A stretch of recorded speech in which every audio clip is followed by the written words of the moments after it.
Welcome to the Vintage Farmhouse Kitchen demonstration of baking sourdough in an AGA. We've prepared two sourdough loaves for you here. We're using two different techniques and we're just going to experiment to see which one is the most successful. On the left you'll see the sourdough that's been proved loose without any form of support. It's quite a firm sourdough mix this. We are using a rye flour mix. It's strong white and wholemeal flour mixed in with around 20% rye flour, and we've allowed this to proof completely unsupported on a sheet of baking paper or parchment just to stop it sticking when we're coming to place that into the AGA.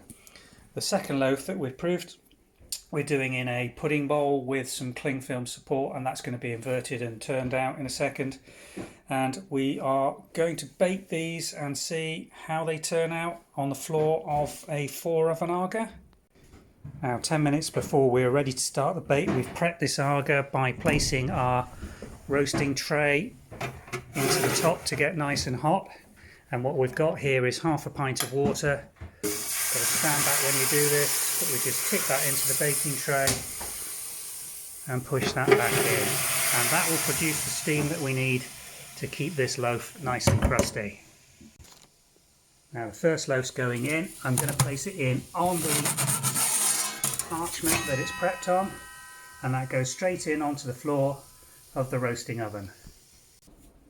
Now the second loaf we're going to place directly onto the base of the AGA, and to get that on we're going to flour our metal AGA pizza slice, and then we'll turn this loaf directly onto the floured base.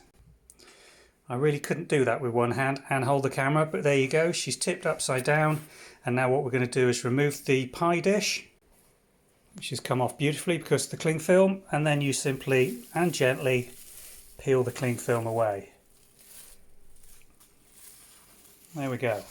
Now you see the shape of this loaf is completely different, much taller, and what we're going to do is cut into this just to allow the steam to come out as she bakes. We didn't do that with the first loaf because as that had proofed, you'd seen that it had torn across the top and the crust had already opened up. So we're going to use a slightly different technique on this because it was proofed in a bowl.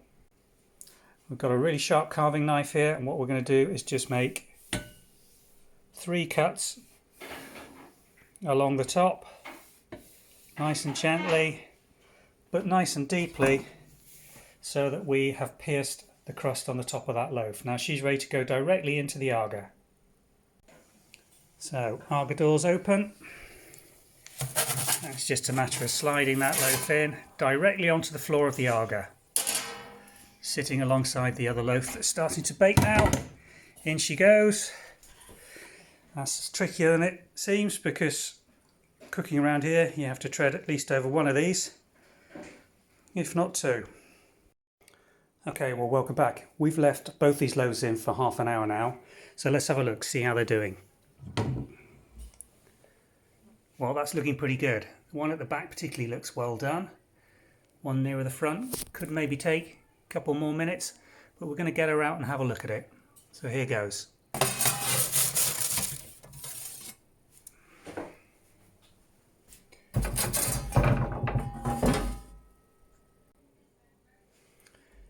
Yep, that's nice and crisp on the top. You'll see where the scoring's opened her up nicely. Can't get to the base just yet. Yeah, you see that's not caught in any way. That's nicely cooked, and that's probably adequate for that one. So let's get the other loaf out and see how that's done. This is the one that was allowed to prove on the baking foil and open up naturally. And there we go. Side by side. I'd say both techniques have worked really well.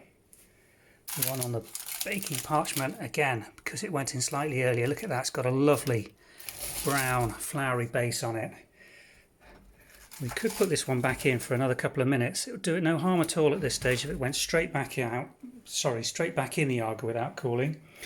We've allowed these to cook for around 30-35 minutes. Now the recipe said in a conventional oven 25 minutes, but you can expect to add 10 to 15% at least when cooking in an AGA. It's going to vary depending on what your AGA temperature is running at, But as long as you've got a good high temperature and a good rise, then AGA baking will make your sourdough absolutely beautifully crisp on the base and give you this lovely crisp. The secret is that little bit of water into the top roasting tray, which you then, once these loaves come out, you've got to remember to take back out. So there you go. Where to cook and how to cook beautiful sourdoughs in your AGA.